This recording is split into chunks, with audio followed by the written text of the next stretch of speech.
হামাসের সামরিক শাখা কাসসাম ব্রিগেড জানিয়েছে তাদের এক অভিযানে ইসরায়েলের বহু সেনা হতাহত হয়েছে। পূর্ব গাজা শহরের পার্শ্ববর্তী আল নাজাস সড়কের কাছে ওই অভিযান চালানো হয়।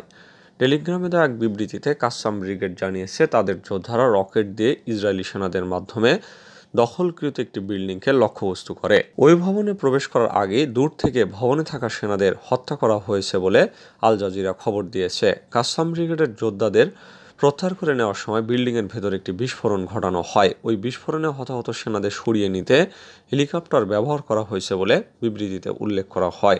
কাসসাম ব্রিগেডের ওই অভিযানে অন্তত 10 ইসরায়েলি সেনা নিহত হয়েছে বলে আল জাজিরা জানিয়েছে। কাসসাম ব্রিগেড আরও জানিয়েছে তাদের যোদ্ধারা ইয়াসিন 105 রকেট দিয়ে ইসরায়েলের একটি মারাকাবা ফোর্ট ট্যাঙ্কেও আঘাত হেনেছে। হিজবুল্লাহর একজন কমান্ডারকে হত্যা করলে ইসরায়েলের একজনের বেশি কমান্ডারের প্রাণ যাবে।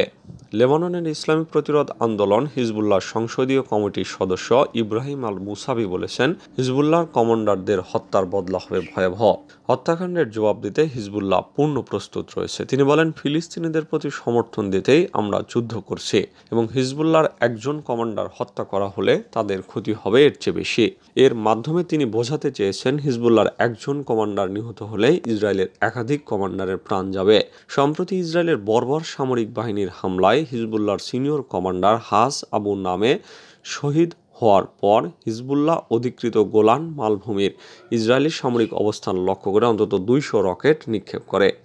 এর পাশাপাশি হিজবুল্লাহ যোদ্ধারা বিস্ফোরক ভর্তি 20টি ড্রোন দিয়ে হামলা চালায়। লেবাননের ইসলামী প্রতিরোধ আন্দোলন হিজবুল্লাহর ব্যাপক রকেট হামলায় এরই মধ্যে ইহুদিবাদী ইসরায়েলের একজন মেজর পদমর্যাদার সেনা কর্মকর্তা নিহত হয়েছে। ইসরায়েলি গণমাধ্যম জানিয়েছে নিহত সেনার নাম মেজর ইটাই গালেয়া।